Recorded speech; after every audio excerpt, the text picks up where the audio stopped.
Vivo Y31 Pro 5G. இந்த ஃபோனோட ரேட்டுன்னு பார்க்கும்போது 8GB 128 வந்து 20,000 ரூபா, 8GB 256 வந்து உங்களுக்கு 22,000 ரூபா. மொத்தம் 2 ரேட்ல லான்ச் பண்ணியிருக்காங்க. ரேட் வந்து 1000 ரூபா இன்க்ரீஸ் பண்ணியிருக்காங்க. கண்டிப்பாக தெரிஞ்சுக்கோங்க. டிசம்பர்ல பார்த்த ரேட்டுக்கும் ஜனவரிக்கு அப்புறம் பார்க்குற ரேட்டும் ஒரு 1000 rupees இன்க்ரீஸ் பண்ணியிருக்காங்க. இந்த ஃபோனுன்னு எடுத்துக்கிட்டிங்கன்னா உங்களுக்கு வந்து ஃபோனோட சைஸு 6.7 கொடுத்துருக்காங்க. வெயிட்னு பார்க்கும்போது 208 கிராம் வந்து கொடுத்துருக்காங்க. டைமென்ஷன் திக்னஸ்ன்னு பார்க்கும்போது 8.2 mm திக்னஸ் வந்து கொடுத்துருக்காங்க. இந்த ஃபோனில் வந்து IP64 ரேட்டிங் கொடுத்துருக்காங்க. நீங்கள் Y31 வாங்கினீங்கன்னா IP68, 69 கிடைக்கும். ஆனால் நீங்கள் ப்ரோ வாங்கும்போது IP64 தான் கொடுத்துருக்காங்க. கண்டிப்பாக இதையும் தெரிஞ்சுக்கோங்க. இந்த ஃபோனை பொறுத்த வரைக்கும் உங்களுக்கு வந்து ஸ்னாப் டிராகன் கிடையாது, MediaTek Dimensity 7300 தான் கொடுத்துருக்காங்க. நீங்கள் 31 வாங்கினீங்கன்னா ஸ்னாப் டிராகனு, ப்ரோ வாங்கினீங்கன்னா MediaTek Dimensity 7300 ப்ராசஸர் வந்து கொடுத்துருக்காங்க. இது ஒரு நல்ல ப்ராசஸர் தான், சரிங்களா? கண்டிப்பாக தெரிஞ்சுக்கோங்க.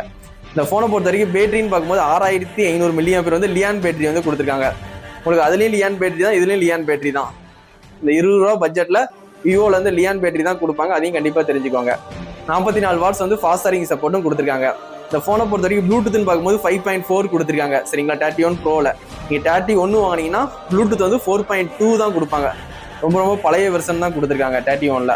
அப்படி பார்க்கும்போது ப்ரோவில் வந்து லேட்டஸ்ட் வெர்ஷன் தான் கொடுத்துருக்காங்க. ஒய்ஃபை சப்போர்ட் உண்டு. 2 ஃபோன்லேயுமே வந்து உங்களுக்கு சைடு ஃபிங்கர் பிரிண்ட் தான், தெரிஞ்சுக்கோங்க. அது மாதிரி இந்த ஃபோனை பொறுத்த வரைக்கும் மொத்தம் 2 கலரு, மோச்சோ ப்ரௌனு, அதுக்கப்புறம் வந்து ட்ரீம் ஒயிட்டு. இந்த ஒயிட் கலர் மாதிரி ஒன்று இருக்கும் மார்பிள் கலரில், அடுத்து ப்ரௌன் கலர். உங்களுக்கு எந்த கலர் பிடிக்குதோ கண்டிப்பாக வாங்கி ட்ரை பண்ணுங்கள். இந்த ஃபோனில் கேமரான்னு பார்க்கும்போது பிரைமரி வந்து 50 கொடுத்துருக்காங்க. 4K 30 fps வரைக்கும் நீங்கள் வீடியோ ஷூட் பண்ணிக்கலாம். இது நீங்கள் 31 வாங்கினீங்கன்னா உங்களுக்கு வந்து 1080p தான் வீடியோ எடுக்க முடியும், அதையும் தெரிஞ்சுக்கோங்க. செல்ஃபி கேமரான்னு பார்க்கும்போது 8 மெகாபிக்சல் கொடுத்துருக்காங்க. 1080p 30 fps வரைக்கும் நீங்கள் வீடியோ ஷூட் பண்ணிக்கலாம். அப்போ இந்த ஃபோனில் 31 ப்ரோவில் வந்து ஃப்ரண்ட் கேமராவில் மட்டும் தான் 4K எடுக்க முடியும், செல்ஃபி கேமராவில் 4K எடுக்க முடியாது. கண்டிப்பாக இதையும் தெரிஞ்சுக்கோங்க.